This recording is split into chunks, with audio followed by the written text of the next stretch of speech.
This is the London is Blue podcast. All things Chelsea, keeping you up to date on the latest news from Stamford Bridge. Match recaps, previews, presented by WorldSoccerShop.com. It's the London is Blue podcast. Here's your hosts, Brandon, Dan, and Nick. Welcome back, Chelsea fans, to another therapeutic session with the London is Blue podcast. Your friends that we're not going to let you down. We're going to stay here. I know that while I do not have a candle like I did last time after that match, I do have a beer, a nice winter stout, Nick. It's what I'm going to use to get through this. I know that our mutual friend Chad Harris on Twitter was a little presumptuous earlier, saying that you would be soaking in whiskey to have to talk about our performance for an hour. So is this a bathtub soak, or how are you taking this in? First of all, I would never waste good bourbon on any sort of soaking situation, but I'm sure it's great for your pores. And that's really where we're at. I mean, I drank enough last night to be good for today. So thank you, Chad. And let's get this over with. It's going to be special.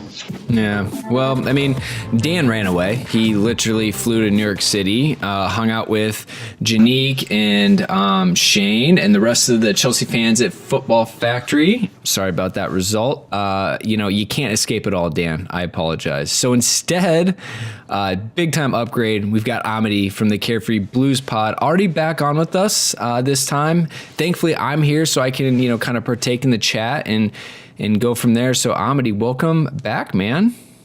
Thank you, fellas. Appreciate the offer to get back on here, and wish it was under better circumstances, but always a pleasure to be back. Of course, we absolutely appreciate it. And as I said kind of before the pod, Kyle, if you're listening, I apologize. We will get you on as well. Little oversight on my part. But to be fair to our iTunes reviewers, I'm sure you guys delivered, because you always do.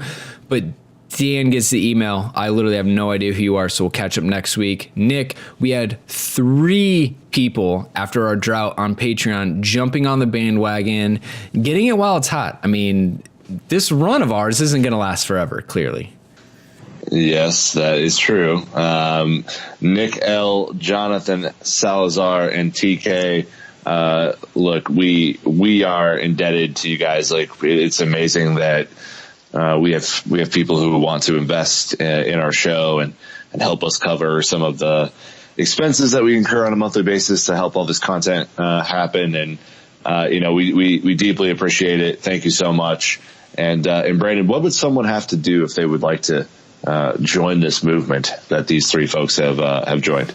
Super easy search. Just go to the patreon.com website, search London is Blue podcast. We're right there.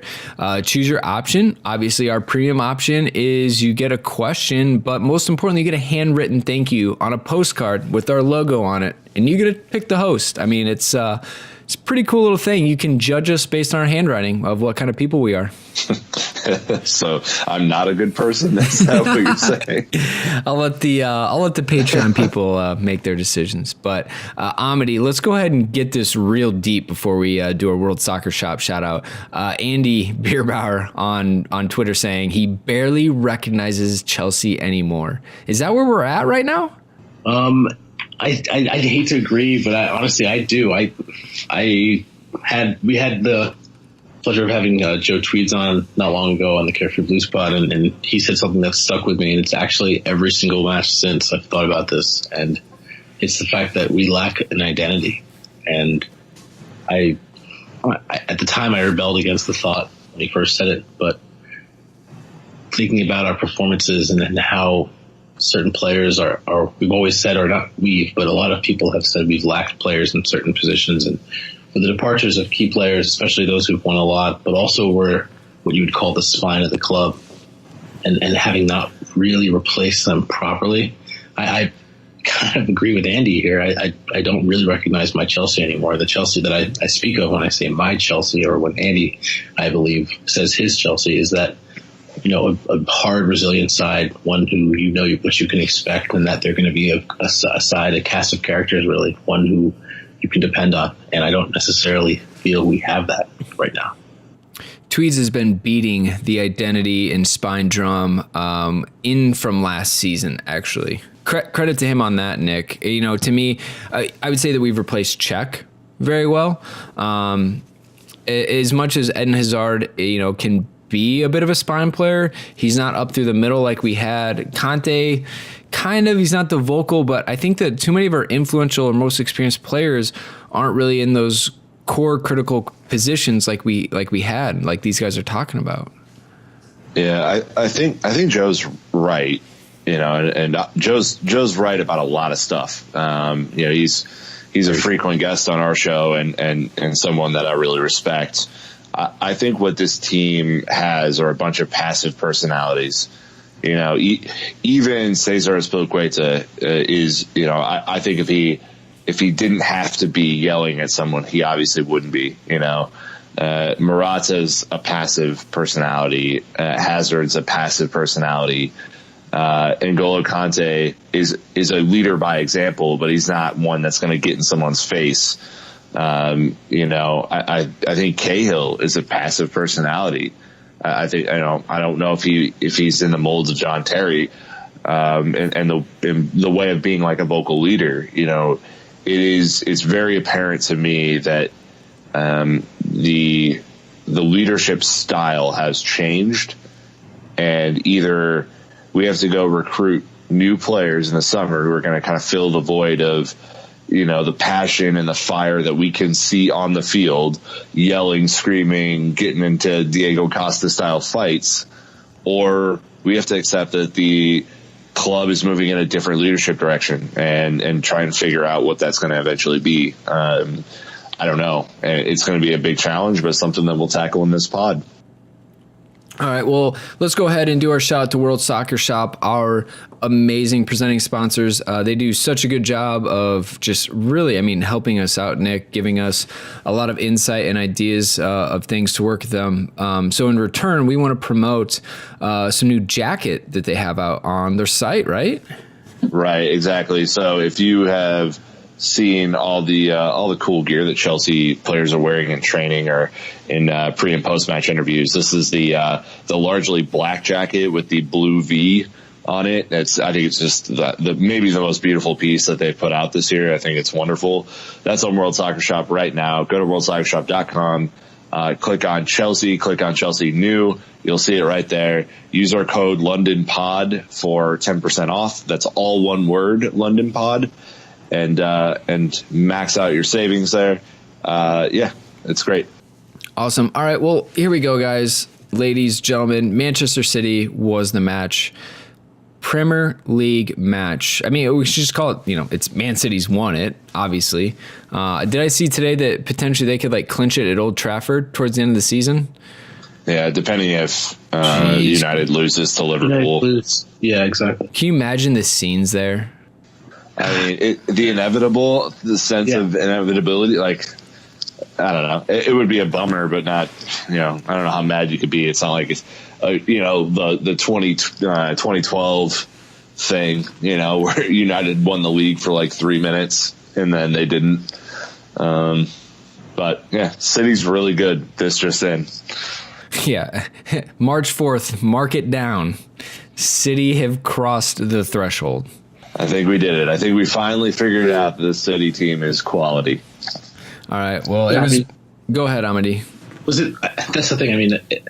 Everybody has known that City's been a top team. People were speaking about them as being the best team in Europe, and I think that there's a sense that going into the match, people had already written it off, which is, I guess, depressing. But I guess there are pragmatists, and people have to understand that at this point, going up against a team like City, you don't expect to at least boss the game, even if you don't expect to lose.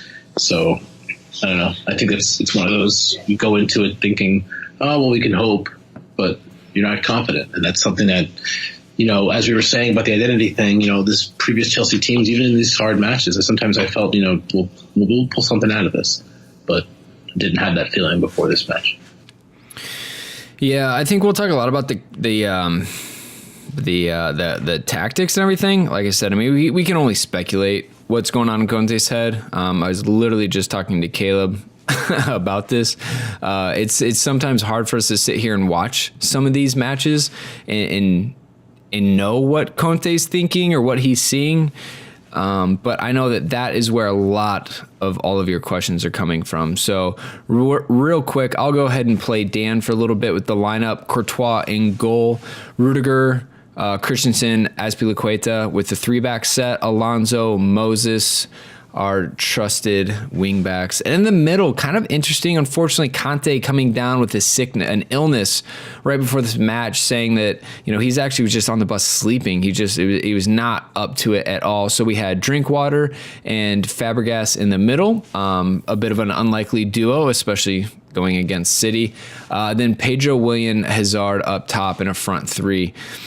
Pretty much Hazard was the lone striker. Willian and Pedro tracked back most of the game, which left Eden Hazard against at least two of their center backs, which were Laporte and Otamendi.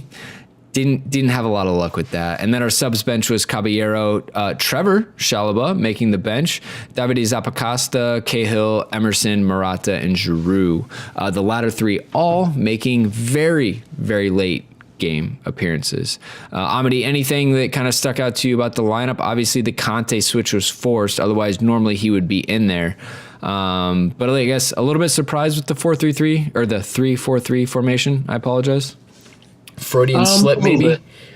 A little bit. Honestly, I was, after watching us against Barcelona and having seen us revert to this previously in the year, I thought maybe that we were going to go with this tactic with the false nine, but I was surprised about Conte, and it did shape my pre-match feelings about the game and about our possible scenarios in midfield. As Fabregas Drinkwater isn't necessarily mine, or I don't think very many people's choice pairing against a team like City, or probably a lot of teams in general. Nick. No, they're too slow. They're not dynamic enough. I was worried about us getting passed through, like that first pass through the midfield, and then running backwards towards our defenders. Yep. It did not lend itself to success, obviously, and that's where we're at. I'm not even going to get into that. I already had one Twitter fight today. I'm not going to do it again on the podcast about stats. So Brandon's feisty today, baby. Come on. I know. We finally drew him out of his shell. It's a good thing we didn't record it after the match.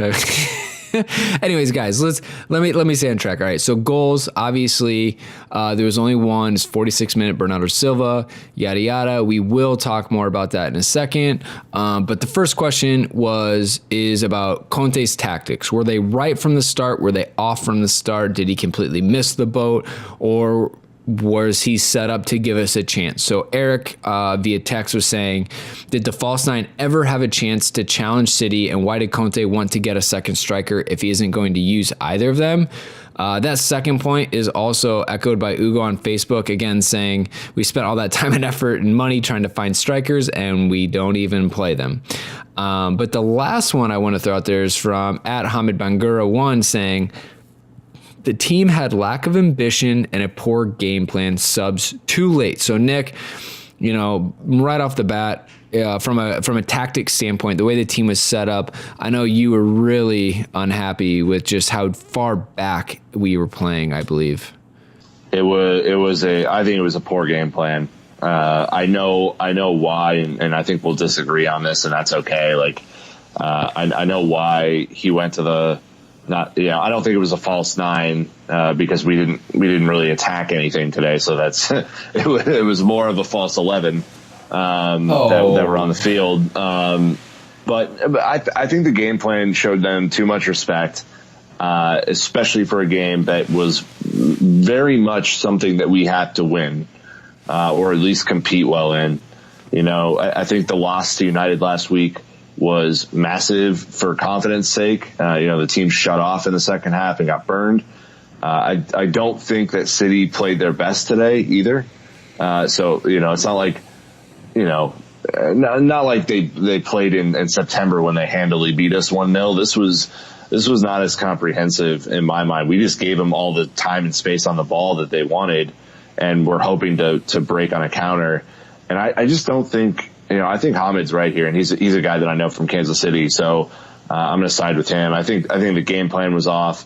I don't think the bench was set up properly, and I think the substitutions were really too late. And I know that Antonio Conte and Pep Guardiola have great respect for each other. I think that Antonio Conte in the last 2 matches has been completely outclassed by Guardiola, and just showed too much respect. Like, if we lose this game 4-0 because we're trying to win it, I don't think anybody really cares. But losing 1-0 and not having a shot on goal just feels like you're waving the white flag to me. So that's just how I feel about it. Amity, do you want to take the first response on that? I mean, I guess I get what you're saying. I understand that a lot of people would prefer to go for it and lose, especially considering where we are on the table and how much we need points. But I guess let me just play devil's advocate for a second here. What if on those 3 chances, what if Moses hadn't shot near post and gone into the side netting and actually squared it? What if Alonso Solali had gone in? But, I'm trying to think of these scenarios where one-offs in these sort of sorry for that, games don't give you the sense of dominance or having a foothold in the match. And I get that. I hate watching games like that where I feel like we're outclassed or where we're purposely inviting pressure by sitting deep, which I think we did today all game long. But what happens if we score one of those goals or one of those chances and then we manage to leave there with a draw? I mean, do you still feel like would that still be your assessment? I think so. And not because a point wouldn't have been great, but I'm coming at it from like projecting top 4. We are now 5 points off of 4th place, which is not a good place to be. And so, I think that, like, look, the odds of us winning this game, period, were pretty low, right? Yeah. Like, I think we can all agree on that. Yes. But if you don't at least go for it, if you don't at least try to win, I don't think our goal differential is going to be the thing that keeps us out of 4th. Getting smacked and at least giving it a real go, like, we didn't put Hazard in a place to do any damage whatsoever. He was just chasing, walking around, like trying to get aerial ball. Like, it's a terrible thing to do to him. And then we don't have any sort of movement in the final third that would even give us a chance to score. So, like, to play devil's advocate on your point, yeah, Moses had, kind of our only real clear-cut chance looking at Emerson. And then, Alonso's last second ditch effort off the volley was, that was always going to be a really tough thing to score. Yeah. But other than that, like, what did we create? Oh, hardly anything, if that. I don't think all the chances we had were based on either errors or finally finding a counter that made its way through. But right. And so, like, my point to that is, like, yeah, what if, okay, I'll take the bait on your question. What if Moses had squared it and we got our goal? That was still pretty early on, right? We would have leveled, but then we're taking City back on at full strength because they want to win the title so they can focus on other things. Yeah. Like that's where they're at. Like, they're in the position where Chelsea was at last year with the FA Cup, where, like, let's get this thing wrapped up, get our players some rest, and then obviously we shit the bed in the final. But this is where I'm frustrated because the onus is on Chelsea in this game. City don't have to win this game to win the title. They wanted to, they desperately did, and they proved it by dominating, but it wasn't much more than they did. Yeah. Yeah. So that's my whole scenario, man. Like, I understand, like, if we get a point, it's better than not getting a point.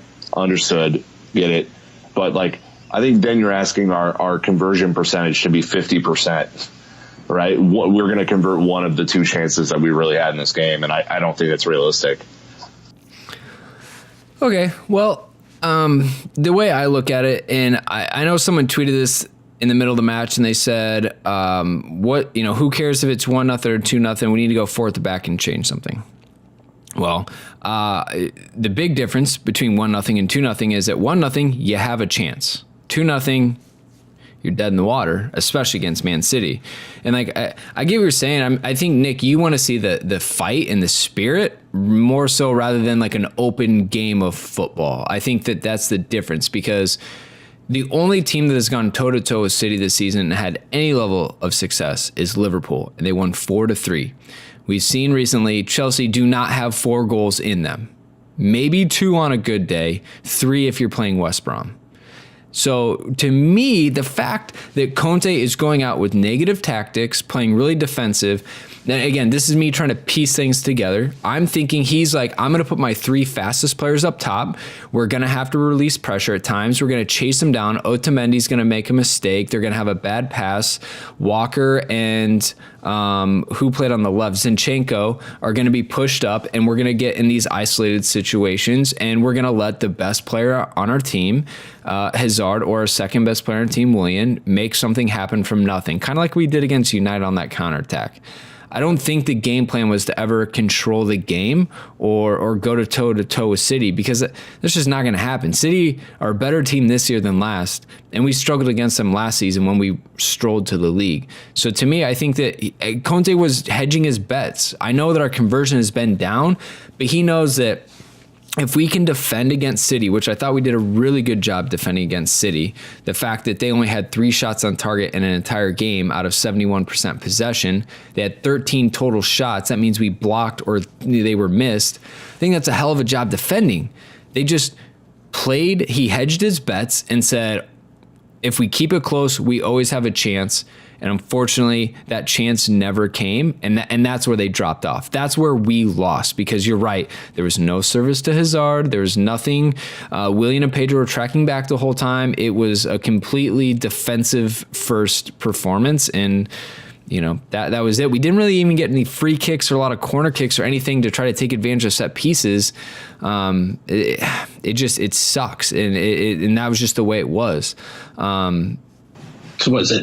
Is that because of the performance against Barcelona emboldened Conte about these tactics? Do you think he was, he's just so, okay, well, that worked against them, and they, we can try to isolate the key players of City, but those tactics didn't seem to come out today, and also obviously missing Conte was a big deal. But well, I think City are better than Barcelona. I agree with that completely. So, I just feel like is he just trotting that out because it worked once? Do you think he has no better option? There's no other tactics we could use. There's no other formation to employ. There's no 2 strike. Like, I'm just trying to think of his mindset. Yeah. Right off. Well, I mean, I think that, like, let's see the alternative. Morata and Giroud, right? Morata's more mobile than Giroud, but Giroud's more stronger than Morata. So you at least have a target guy. So let's say we hit it. But the problem is, let's say Giroud is in there instead of Hazard, and it's Willian and Hazard on the wings.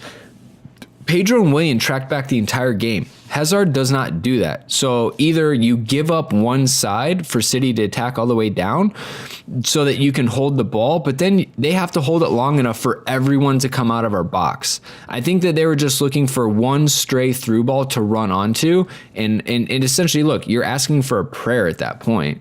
But that's my point. That is my exact point. You just made my point for me. Why would you go into a game like this asking for a prayer? Like, it's not good enough, man. I'm sorry. Like, I got so frustrated by that because I went, obviously Chelsea puts out highlights from, last year's match whenever we play, the same opponent. And you saw those counterattacks featuring Diego Costa last year, where he shields off defenders, or he is making a run that allows Hazard to be freed up, or he's holding the ball up for Willian to go through on that second goal. Like, he is, a target man. He's someone who is tough to deal with.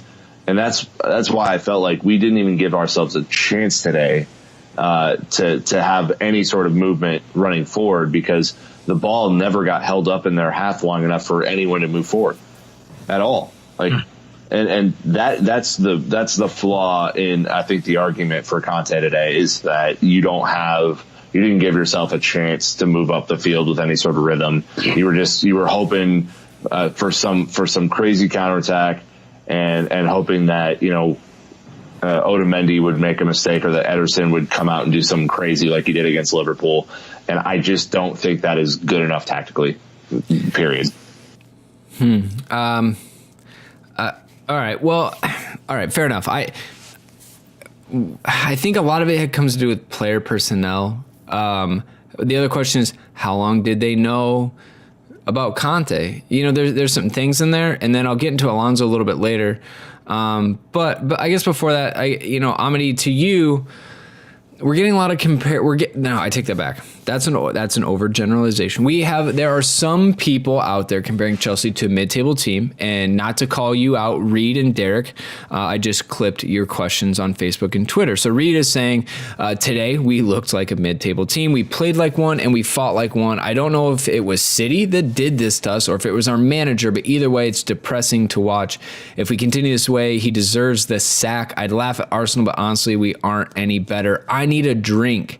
And then Derek and I got in a little Twitter, even though he stopped responding, at Red White Chelsea, saying, Chelsea reminds me of last year's Stoke or West Brom playing at Stamford Bridge, while Man City reminds me of Chelsea of yesteryear. And Man City isn't even playing well yet. And that was obviously the middle of the match. Yep. Yeah. And he did a hashtag telegraph my pass more, please. Just obviously they suffocated us in our defensive third, Amity.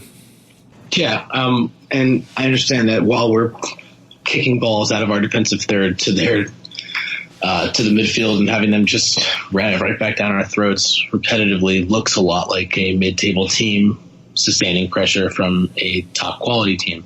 And I hate to say it, but that's how Man City makes most teams look, and that's why they're running away with the league this year.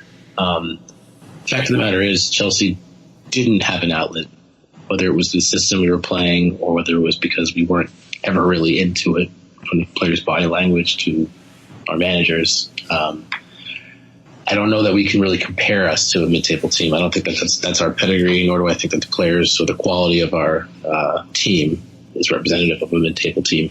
So I think it's a bit of an exaggeration. However, in the style of play, yeah, I get it. It's not pretty to see a team who you expect to challenge for the league and who did win it last year rather handily playing this same system struggle to the point where we're just hoping it long and hoping and praying and not even running after it because we know it's going to come right back. Yeah, like I said, that's depressing, but I think to Reed and Derek, I get it. Last year's Stoke or West Brom playing against us, they struggled. We were playing in a system that most teams hadn't figured out yet. Most teams didn't have a response to it, and I think that our personnel was different. As you said, having Costa up top, I mean, I said it during the game today, I miss him. I miss just the fact that he would get in with a rough challenge or get in a defender's space and let people know he was playing a match. But yeah, I think that without our fight, without our quality, we do look like a subpar team, but that's how City makes teams look. I think the better question is not whether we look like a mid-table team or West Brom or whatever, because hyperbole much there, whatever. Like let's put that to the side. I understand the frustration. I'm not criticizing anybody for being frustrated after this today, because clearly we are. But I think the better question is, thinking back to when Chelsea had 13 wins in a row last year and we're playing really well, and the style of play that Chelsea employed, Chelsea pressed during that kind of reign of dominance last year. They pressed a lot, and it wasn't like City pressed, which is pretty much all game. But there was. The City has found a way to play all of these matches, even more matches than Chelsea have played this year. Sure, they have a bit of a deeper squad and more talent, but they found a way to run that much and at that level all year against big teams. And I think the question for Antonio Conte that I would ask today is, why can Chelsea not beat a press in possession, and why cannot Chelsea press to help turn the ball over and make something happen? It doesn't seem logical to me that we just essentially have started playing this much slower, more methodical, telegraph my pass more, please. I think that was actually really well done. I mean, it's predictable. It is. It's so predictable. And dude, when the ball goes from Courtois to Aspie, and then he goes to shape a pass out to Moses, you know what's going to happen. And so does every other team. Sorry to cut you off, but it's 100% true. And I'm glad you did, because this is part of the frustration is City using a 4-3-3, which is, a little bit of a different formation, but you still kind of know where players are generally supposed to be, started switching players' sides a lot more and started mixing it up. And then they have all these back channel passes that are crazy to watch if you're actually like taking that in and want to focus on that. It's too predictable, and Brendan, it just makes the whole flow of the game seem very inevitable, and that's part of the frustration too. So the thing that upsets me comparing Chelsea to Stoke or West Brom is those two teams are in the relegation zone. Those two teams get blitzed by City. Chelsea held them to 3 shots on target. I know you guys don't all like stats, but that matters. Like, Chelsea stood up defensively better to Man City than almost every other team that's played them this season. Like, that's not good enough, and I understand Nick's passion, you guys as fans' passion, but there's perspective to be had to me, in my point. And fair enough though, but what's the opportunity cost of that? The opportunity cost of putting 10 people behind the ball is that you don't ever score. You just score to win games. Yes. Here's the problem. The problem isn't this. The problem is the shitty matches that we lost before this against Bournemouth and Watford. Those matches made this one way bigger than what we ever wanted it to be. And I think that's the problem is we messed up earlier in the season, which means now we are desperate for points and we have to play the big teams. Played United, played City, still yet to play Spurs. There's big teams left on our schedule, and we need maximum points, which all it does, it just amplifies it. So I'm not saying it's wrong. I'm just saying it's amplifying all of our problems, all of our concerns. But, you know, as we get into this, I mean, now all of a sudden we're talking about the issue of whose fault is it? Is it the players? Are they not good enough? Does that mean the board messed up, that they didn't sign good enough players? Or is it Conte who is waiting way too long to make substitutions? Because I think for me, Conte can start a match, but it doesn't take long to see that it's not working. You know, a lot of people are saying halftime, Pedro was ready to come off, but for whatever reason, he stays on the longest. So I guess, you know, looking at this holistically, and not just today sucked, this is what went wrong and go. Like, where are we proportioning the blame? Are the players not good enough? Did the players not try hard enough? I mean, where are we at in this spectrum kind of factors that influence a game in the season? Is it compounded by the fact that we played Barcelona, Man United, Man City, and now we have Crystal Palace before playing Barcelona again? I don't know. To me, like, I'm trying to take as much of this in rather than the knee-jerk and say, we need to sack Conte, because that's what's being said on Twitter. And, you know, we just shouted you out, you know, Jonathan, for Patreon, and I don't want to cross you, so you take it away from me, but... No, I only kid. On Twitter, though, he's saying, what if we sack Conte now and we use our interim manager to guide us through the rest of the season, expecting a result like the one in 2012? We're in the same scenario. So, Amity, can we expect the same result in 2012? We go ahead, right? We're in the middle of 2 legs. We're down away goals. I mean, it's kind of crazy how much there's Napoli coming back to us right now. Do we sack him? Di Matteo's available. What do you say? Absolutely not. And I'm sorry, like, Jonathan, I understand that, and I dream too. I still remember that run of games and like, I honestly still dream of that. I get it, but that sort of scenario is, in my opinion, once in a lifetime. I don't think we're ever going to be able to depend on that sort of, you know, sequence of events working out in our favor. And I get it. Chelsea is a sack and hire club, and I don't say that in any sort of, you know, any sort of mendacity at all with Chelsea. I don't say it with any sort of, you know, rancor. I don't think it's a bad thing. That's been our identity since Abramovich came to the helm. But there has been success, not just by happenstance alone. And I think that, yes, that was an amazing run, an amazing end of the season for us. But to try to base an actual club structure off of those sorts of circumstances, it's not a smart call. Our scenarios are similar, and the outcome I don't think would be. But I think that we need to stay the course in this sense. I don't think sacking Conte right now is going to guarantee a result, although I do understand the sentiment. Yeah, so here's the thing, and I'm with you, and don't take this disrespectfully, Jonathan, but if it was that easy, wouldn't every club do that? That wasn't, that might not have their season going exactly to plan. I just, there's no formula out there for a magical one-off. There's no potion that's going to make this thing better. Here are the hard facts. The board and the club operated on a lot of different philosophies in the last 15 years. And that has caught up with everybody. It's caught up with the players on the pitch, and it's caught up with the managers and the resources around buying and selling players and youth development. Some of it has been incredible, a la the 2012 Champions League run and the results that came from that. Some of it you're seeing today as a clear shift in the philosophy and how we're attacking and what the board eventually wants to do with this thing. And if I had to, out of 100% rank where to place the blame, and I'm going to try and get my math right here. But I would put 44% on the board, 22% on the manager, and the remaining 33% on the players.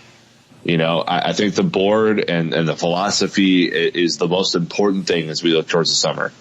I think the manager has to want to be here and want to, achieve great things. And I am, believe me, I love Antonio Conte. I think he's had a bad couple of weeks and has had a pretty, off season, compared to what his track record says he's able to do. And the rest of it is on the players, man. You can't have everybody drop a level in a season and expect to still be in that second, third, fourth race for very long. You just can't. Who's been really, really good this year? Dave. N'Golo Kante.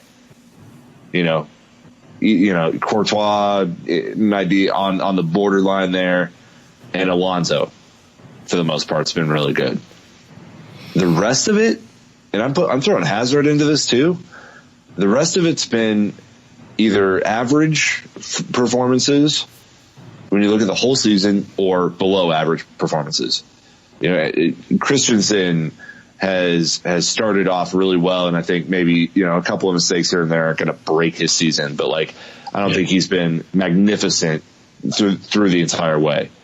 Certainly Cesc Fabregas has been up and down. Mose has been up and down. Morata's been up and down. William's been up and down. Pedro's been mostly down. This is a systemic deal, and then we don't have the bench to really make it work. So that's how I assign blame, Amity. I don't know how you feel about that, though. No, I agree with you about the percentages. I think there's a word I would associate with our players, and I think that's inconsistency. And before you touched on the lack of drive, really, and the lack of emotion or passion on the field, and that goes down to why I would blame the players the most. There's a sense that we've quit in a lot of these big games, especially barring the Atletico away, and maybe even parts of United at home. But I've seen flashes, really. But then there are times when I feel like it has to translate from the manager to the players as well. So I can't say that they're, as you said, that percentage I think I agree with, because there's a culpability that stretches just not really just to the people on the field, and also the ideas and the philosophy of the club. So I'm with you on that, and I think that there's a very few players who we can say, yes, all season long I've expected 100% and gotten it from them. So they need to take a look at themselves as well. And I'm really I know there's a brigade of fans who will, who have a certain agenda with players and or manager and or, staff in general. But I think that everybody needs to take a look at the entirety of the situation, because no one really here is blameless. Very true. Matthew White, on the other hand, decided to just crank it up absolute to 10, said, let's do it. I will fire Conte now. This was beyond disgraceful. He has clearly given up, moaning at every pregame press conference about the lack of ambition of the club. It's pathetic. If Hazard was thinking about leaving, those tactics would have made up his mind for him. Ambition, that's interesting. I think that you usually correlate ambition to a club. right? Like, who do you go out and sign as a manager? You want to know how ambitious Arsenal are going to be? See who they replace Wenger with. You want to see how ambitious Chelsea are? Who do they go sign? They went and got an ambitious manager. They went and got an ambitious youth loan system. But the club, the board, to me, is who holds the ambition kind of reins. And I think that kind of plays off what you guys just said as well. The whole idea of an interim going into these between games, I'm not a huge fan. I mean, I hate the lack of identity and the kind of constant turnover, but I understand what the club's philosophy is. Interesting, Giroud had some quotes after the match today. He says, "We are behind Conte. I don't even question myself about that. We are not in a crisis. We played United and City away. These are not small games." That's at least what he's saying. And I think that if he gives a quote like that, there's a lot of genuineness to it. I feel like he's not coming out. That's not a PC quote. That's not something that he's saying to make peace. Even though he's only been here a little bit, I feel like he means that from the bottom of kind of his heart on that. Like, that's how he truly feels right now. Yeah, look, Matthew, you there are a lot of people who feel like you feel right now. I don't agree with you. I wouldn't fire him now. But I get that everyone's upset. I do think, though, that he does make a salient point. I tweeted this out from my personal account today, and I don't think that there's a future state next year where Conte and Hazard are on the same squad together. I think Hazard's body language and Conte's body language towards each other has been cold for a few weeks now. I don't feel like Hazard is having any joy out there, and I'm not sure that he's totally bought into what Conte's trying to do. There was a lot of walking around today from a lot of players, not just Hazard. There's a famous clip, I'm sure Amadee's clipped himself, of Cesc Fabregas just taking a stroll up to David Silva and not really attempting to take the ball away from him, just letting him pass it around him. Again, I would ascribe, if it's an effort thing, Conte can't do that for the players. He can inspire them, he can get them pumped up, but then it's really up to them. But I do think that, it'll be, there's a very strong chance, by the way, that Conte and Hazard are both gone at the end of the year, which would be a massive shame considering where we were 1 year ago. But I don't think there's any way that they'll be together next year at Chelsea anyway. That's just my 2 cents. No, I read similarly. I mean, I'm reading a lot of people online saying that, how is, like, whatever Conte's actions have pushed Hazard to Real Madrid now, and it's because of him that he'll just be leaving. And I get that, Matthew is not alone in his point of view, and many Chelsea fans have shared similarly. It's just that I wouldn't fire Conte right now, frankly. I just wouldn't. I think that a statement firing after, as Giroud said, going to 2 difficult away matches in Manchester, and when we're about to play Barca. I mean, it's these sorts of knee-jerk reactions. I don't agree with them, even though I do see the reason for the frustration. I'm not going to get into it on this pod, but again, we won the freaking league last season. City are breaking our records this season, and you know who we signed? Damn near every single player we signed this summer and in the winter transfer window are either currently injured or coming off of a big injury. Think about that. Like, talk about ambition in Conte. We have literally hamstrung him with the signings we've made. I started off excited about Drinkwater. I've cooled on him big time after seeing him play in the last couple of matches. He's not dynamic enough. And Bakayoko is unfortunately not present in the team right now or playing like he did in Ligue 1. So I think that we should kind of take a step back and think about who you want to blame for performances and results right now. Maybe make a nice little pie chart like Nick did, because it definitely does not all go to one person. So Anyways, rant over. We are blowing through this one, but I do want to open up to anything else that maybe we didn't touch on that you guys want to talk about. I guess anything, Nick, that we missed from you? Yeah, there are a lot of people who assigned blame to Andreas Christensen for today, for the goal that we gave up, and I'm not so much on that bandwagon. I think that I agree with our boy Carlos J. Rivera, who said that Alonso switched off at the end and allowed Bernardo Silva to climb through and just kind of scrape the ball over the line. To me, yes, Andreas Christensen's made some big time errors, specifically against Barcelona and United, was a little bit less so. But today's error, quote unquote, was I think Alonso's, and it was unfortunate because it's just a soft goal to give up again. When you think about the goals the teams are scoring against us, you think about Messi's goal, you think about Lukaku's goal, Lingard's goal, and today Silva's goal. They're scrappy goals. Like these are not worldies that are going in that are beating us. We as a defense, Chelsea's a defense, are allowing really soft goals to go in. And when I saw the slow-mo replay, Amity, of Courtois just trying to scrap at the ball as he was sitting on his ass, it made me think like that's probably how Brandon felt a lot in college, and I felt for him. No, honestly, it really was, I think, a moment of just a lapse in concentration. And I agree with Carlos. I think Alonso did switch off there, but and to those blaming Christensen, and even if you do find him completely culpable for all of these past these 3 goals, I guess you can call them, where he's had moments of, I guess, being out of position. One of them was like a head injury against United. I think he was dazed, still on the ground, so I'm hardly going to blame him for not getting back into position there. But yes, like these things do happen. But I think that especially for Christensen, he has a bit of a learning curve as a young guy, but he will need these moments and he won't forget them, obviously, in his progression as a defender. But I think that's a Chelsea defense slip up, not a particular person's fault.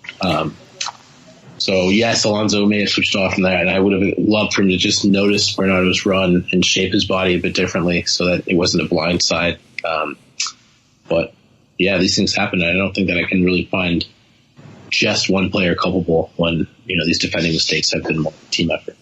Well, unfortunately, you guys totally dipped into one of the only 2 social media questions we have, which is all about Christensen. So, there's some strong words at 604P saying it's never just Christensen's fault, is it?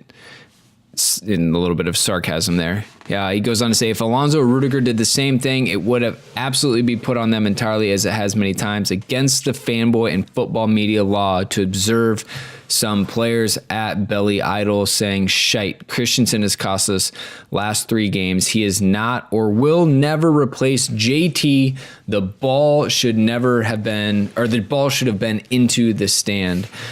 Clearly, guys, there is a lot of anti-Christensen sentiment from the socials. Can I come back at this dude, please? Belly Idol, can you chill the fuck out? I rarely call out people on the show, and I'm sure you'll hit me back on Twitter, and I look forward to it. This is a guy, if we put this all into context, Christensen, that we weren't sure was going to even be on the squad in July. He's played his way into the team, and he's been fantastic for most of the season. He's never going to be JT. What are you even talking about? What is your expectation? Like, he's made errors. Sure. JT made errors. Yeah. Cahill's made errors. Rudiger's made errors. Like, what are you talking about, man? Like, this is like the extreme of our comments that we get on a weekly basis. And I know everyone's pissed off, but this wasn't even his fault. This was Alonso's fault. So please chill out, man. Like, I'm sorry. It's just too much. I'm like, Christensen's not in the team saying, hey, look at me, I'm better than JT, I'm going to replace him. No. As you said, he played his freaking way into the team this year. He wasn't supposed to be, he wasn't supposed to be marshaling the troops back there, but look at the respect he commands. Look how the players respond to him back there. And he's done so based on his own quality, not because he talks, not because he says he's going to be this or that. So, Robert Bell, bro, I'm sorry, man, but he's not shite. And he hasn't cost us the last 3 games. Yes, there have been lapses on his part, but that wasn't his fault today. I'm sorry if he's not marshaling the troops the way JT did, but he didn't say he was going to be that. He's just playing the best he can. And for right now, that seems to be good enough for us. So that kind of stuff, I don't have time for that. And it's almost as if football's a team game, that there's a lot of nuance that's involved in a result going one way or another. It's almost as if it's like that, And what if William buries those 2 against Barcelona that hit the post? Does he cost us there? No, he doesn't. No. He actually plays really well against Luis Suarez for all of the game. What if the referee blows the whistle because he had a head injury last week? I don't know. Did he cost us then? Did he cost us? No. And that's what I'm saying. Like the team performances have not been up to par. His performances have fallen off just a little bit lately. I'm not absolving him of blame, Brandon, here, but like it is just like if you're the one person blame guy, I can't do that anymore because the game is too dynamic and there's too many moving parts for one player to be the cause of or effect of anything else. Like even if Courtois spills a goal, Robert Green style in the World Cup, there's probably someone on the defense who should have stepped up to block that shot in the first place. That's where I'm coming from anyway. Oh, I'm not going to argue with that. I'm a goalkeeper. It's always someone else's fault. Like, I'm on board with that. No, I kid. Obviously, like, it's a lot to put onto a 21-year-old playing in his first season at Chelsea. But that pretty much did wrap up all of our social media questions as well. So, bringing it back to kind of where we're at with Alonso and him making a potential mistake, not, being as aware as he could. That man had to have been playing with the heaviest of heavy hearts today. Former teammate from Fiorentina, actually former captain of Fiorentina, Davide Astori, being told that he passed away this morning in his hotel room as they were preparing for an away match. Just heartbreaking for people that have been connected. Conte had managed him on the national team, and they just asked him before the match, and he was even choking up, just trying to be as general as possible. I honestly can't imagine what Marcos Alonso was going through inside of his head, having a massive game. And so for me, you know what? I can empathize. I can understand if he wasn't completely focused. But I think that shows a lot of courage from him to still go out and say, you know what? I'm still going to give my all for the team. I'm going to put in as best a performance as I can. And I think, and I think overall, if you take the 90 minutes on whole, he did a damn good job considering the circumstances. Yeah, and our hearts go out, man. Like it's just 30. I'm 30, and Astori is 31. It puts a lot of things into perspective that a young, fit captain of a football team can just pass away. Amity, it's a tough situation, man. Yeah, man, it's tragic, and that's the really heart goes out to them, and obviously, hats off to Alonso to play through it because that's something that's so tough. Obviously, you guys obviously know the bond teams have and share, and it's way more than just having a teammate. When you share a locker room with someone, you go out there, you bleed, you sweat with them. It's real. It's like having another brother. So. I totally get that, and obviously we wish nothing but the best to those who are close to him, and obviously anybody who's shared these sorts of relationships. Because Conte, as you said, was visibly shaken. So it's awful, and I wish that didn't have to be the circumstance, but I think that it is a credit to Alonso that he played through it and showed his character. Yeah, and that's what @CFC Birdie did reply to us on Twitter, saying not the easiest of circumstances with his former teammate passing away today. Shouldn't have started today, in my opinion. Like I said, it just clearly Conte. again, I'm speculating, but I'm sure the staff went to him and say, "Can you play today?" And he stepped up and said, "Yeah, you can rely on me." And I think that that shows a lot of courage and heart on his part. So, but with that being said, the table is still disgusting with City on 78 points, ahead of Liverpool now in second on 60, United on 59, Tottenham 58, Chelsea on 53. United still have a game in hand. Arsenal on 45, now being chased by Burnley, and maybe Leicester City in 8th place, but that's the way it stands. Liverpool United should be a great game. Obviously, we have to take on Crystal Palace next. Bournemouth and Tottenham. Maybe Bournemouth are the top 4 killers, but I don't see Stoke giving City any kind of run for the money. So real quick, we're going to do a double ad break because we just blitzed through our social media questions. So first up, Nick, people are using our codes, and even the people that we share beers with every Saturday. That's right. Use the code LondonPod. Get yourself some discounted swag from World Soccer Shop. My buddy Brett from the KC Blues just messaged me this week and said he got the third kit with Azpilicueta on the back and used our code. So it's always awesome to hear that. And I know that we do get pictures occasionally of what people buy. We encourage you to do that. So if you buy something from World Soccer Shop, and especially if you used our code, just hit us up on Twitter, Instagram, and tag us, and we love to see that. So do it. Yeah, I appreciate it. And the next one, obviously, is we are going back to London. I know we've said it a million times with XL Tours. A little kind of funny. This is pulling off of the Chris Fowler mentions on Twitter today. Probably not even a Chelsea fan, but at Oakdale Dog saying, big game on April Fool's Day if your boys want to play Champions League next year. You better believe it. It's going to be a huge freaking match. It's a rivalry match. It's at the Bridge. It's Spurs. Top 4 spot is not guaranteed right now. We are so looking forward to it. So again, if you want to be there for the potential massive turning point this season, to take it all in, again, just get in contact with us and social media, email, any of the above ways. But with that being said, we're just going to wrap up real quick to remind you that Chelsea are playing Crystal Palace in a Premier League match at Stamford Bridge this coming Saturday, March 10th. The form guide, unfortunately, Amity, is shit as ours is. We still have earned one more point than Palace in the last 5. All right, look at us. We did it. That's what we're comparing ourselves to, is the Hodgson Palace. Oh, God. It doesn't have to be this way. Nope. It really doesn't. We can pick it up. We'll pick it up. I think we have a chance to, if these are the matches we need to win. They shouldn't be write-offs, but they should be the chances for us to get some more confidence, get some players minutes who might not have had them, and really look ahead to the bigger matches to come.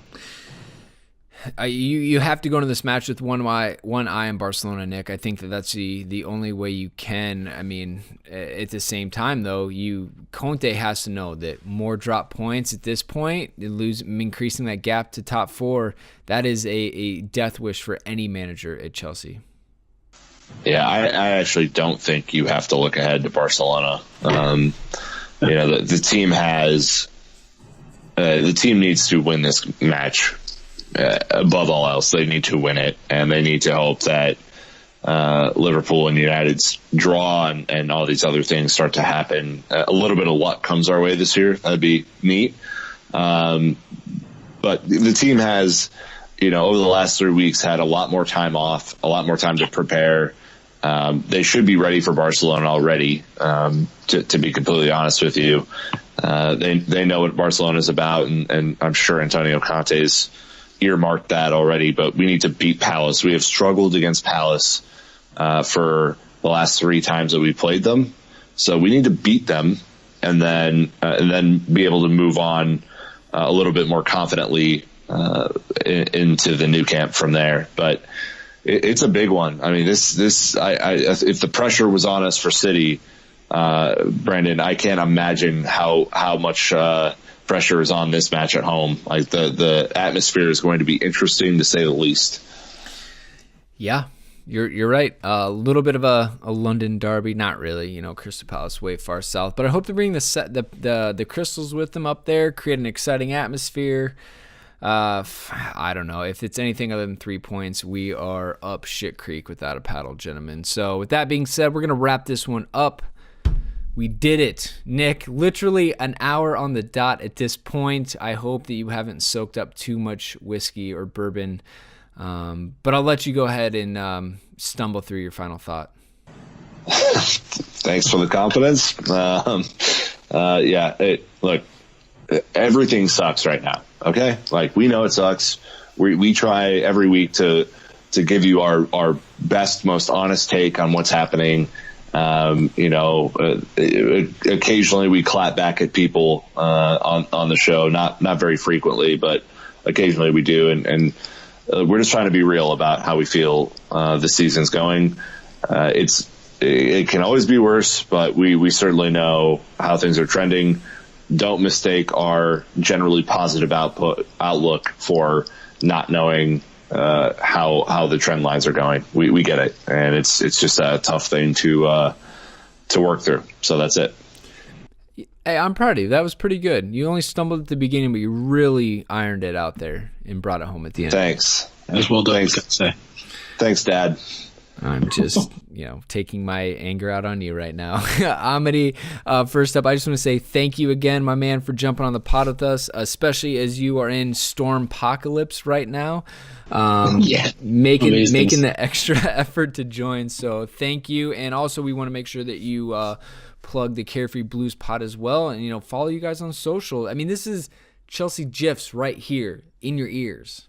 Yeah, guys, definitely get a follow over at Carefree Blue Pod, and write and review on iTunes. We've had a little bit of a hiatus, as myself and Kyle have been busy, and also I had this ridiculous nor'easter the past week, and I've been traveling recently, so it's been a whirlwind of the past couple months, but still staying carefree wherever we may be. So please get a follow on us there, interact with us on social, and if you guys want to interact with me or talk shit, whatever you'd like to do, I'm at @I'mADoIt, _, and definitely follow at Chelsea Gifts if you enjoy, or Chelsea Gifts, whichever. If you enjoy Chelsea highlights and want to rant and rave at me there, you can do that as well. So that's your option. I know that's Chelsea Twitter's forte, so get at me in whichever way you please. That's it. And you will get it. So, hey, look, Chelsea fans, it is what it is, but I can promise you that we will be back after Crystal Palace. Rain, shine, or bullshit, we got your back. So until next time, Chelsea fans, thank you for listening. Keep the blue flag flying high. If you don't want the conversation to stop, make sure to follow the London is Blue podcast on Facebook, Instagram, and Twitter. And if you want to support the pod, you can leave a 5-star review in iTunes or donate on patreon.com.